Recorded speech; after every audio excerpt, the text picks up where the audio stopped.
Hi అండి, అందరికీ నమస్తే. Welcome to Andhra kitchen tips. ఈరోజు మన వీడియో వచ్చేసి మన ట్రెడిషనల్ రెసిపీ అయిన నెయ్యితో పాకుండ్లు.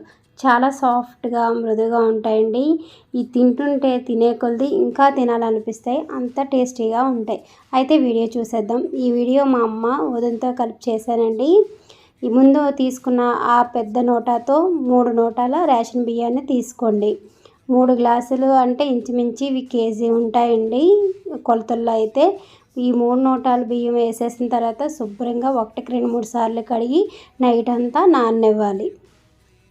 ఇంచుమించు నైట్ కన్నా ఇంకా ఎక్కువ నాన్నా కూడా సరిపోతుందండి. నెక్స్ట్ రోజు వచ్చేసి 10-11 గంటలకి శుభ్రంగా కడిగేసి ఇలా ఆరబెట్టాలి. లైట్గా తడుంటే సరిపోతుందండి. ఇలా ఆరనిచ్చిన తర్వాత ఇప్పుడు వీటిని మిక్సీ పట్టేసుకోవచ్చు. బియ్యం కొంచెం ఎక్కువ క్వాంటిటీలో ఉన్నాయి కాబట్టి మేము పిండి మరకు తీసుకెళ్ళి పిండి పట్టిస్తామండి. పిండి ఆడిచ్చిన వెంటనే మనం ఉండలు అనేవి రెడీ చేసేసుకోవాలి. కొంచెం కానీ లేట్ అయ్యేటట్లుంటే పిండిని ఫ్రిడ్జ్లో ఉంచండి, లేకపోతే పిండి పులిసిపోతుంది. ఇదొకటి గుర్తుంచుకోండి.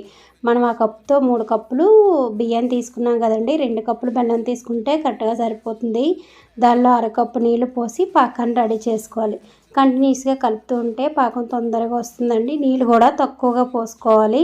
ఇలా పొంగులు వచ్చినప్పుడు 1కి 2 సార్లు పాకాన్ని చెక్ చేసుకోవాలి. పాకం చెక్ చేసుకునేటప్పుడు ఎప్పుడు అల్యూమినియం గిన్నెలో కొంచెం నీళ్ళు వేసుకుని, అంటే సత్తు గిన్నెలు కానీ మనకి ప్లేట్లు కానీ ఉంటాయి కదండి, గిన్నెలో అల్యూమినియం సత్తు గిన్నెలు లాంటివి నీళ్ళు పోసుకుని అందులో చెక్ చేసుకుంటే పాకం అనేది ఆ గిన్నెకు అంటుకోకుండా మనకు కరెక్ట్గా తెలుస్తుందని మా అమ్మ అయితే చెప్తూ ఉంటుందండి.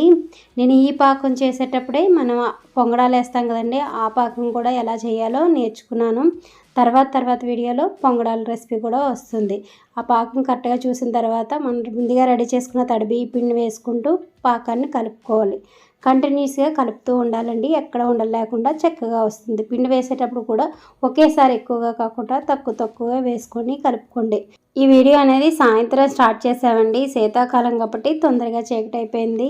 కొంచెం లైటింగ్ తగ్గినా మీకు క్లియర్గా వివరంగా అర్థమయ్యేలాగే నేను చూపిస్తానండి. ఎక్కడ వీడియో స్కిప్ చేయకుండా చూసి ట్రై చేయండి.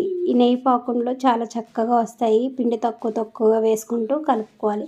ఎక్కువ క్వాంటిటీలో చేసేటప్పుడు ఒక్కరు కానీ ఇద్దరు కానీ ఉండడం చాలా మంచిదండి. పిండి కలుపుకోవడం ఎక్కువ టైం పడుతుంది, అదే కొంచెం కష్టతరం అండి. ఈ ప్రాసెస్లో నెయ్యి పాకుండ్లకైనా ఎన్నప్పాలకైనా అరిసెలకైనా పిండి కలపడమే కొంచెం కష్టంగా ఉంటుంది. ఎక్కువ క్వాంటిటీ అయితే కొంచెం ఎక్కడ ఉండలు కట్టకుండా బాగా కలుపుకోవాలి. మనం తక్కువ క్వాంటిటీలో చేసేటప్పుడు ఎక్కడ అంతగా ఉండలు లేకపోయినా, మనం ఎక్కువ క్వాంటిటీలో చేసేటప్పుడు మన పిండి కంటిన్యూస్గా తక్కువ వేసి కలిపినా కూడా చిన్న ఉండల్లా ఉంటాయి. కాబట్టి మనం ఈ పిండి మొత్తం వేసిన తర్వాత స్టవ్ ఆఫ్ చేసేసి కంటిన్యూస్గా పిండిని 2-3 నిమిషాల పాటు ఆ కళాయికి అద్దుతూ కనుక కలిపితే ఎక్కడైనా చిన్న ఉండలున్నా బాగా మిక్స్ అయిపోయి ఈ పాకుండ్ల మిశ్రమం అనేది చక్కగా వచ్చేస్తుంది. పిండి కన్సిస్టెన్సీ అనేది ఎప్పుడు చల్లారిన తర్వాత ఇంకా గట్టిపడి చిక్కబడుతుంది. దీనిలో 1/2 కప్పు వరకు వేడి చేసి నెయ్యి వేసుకోండి. అప్పుడే పాకుండ్లు సాఫ్ట్గా చల్లారి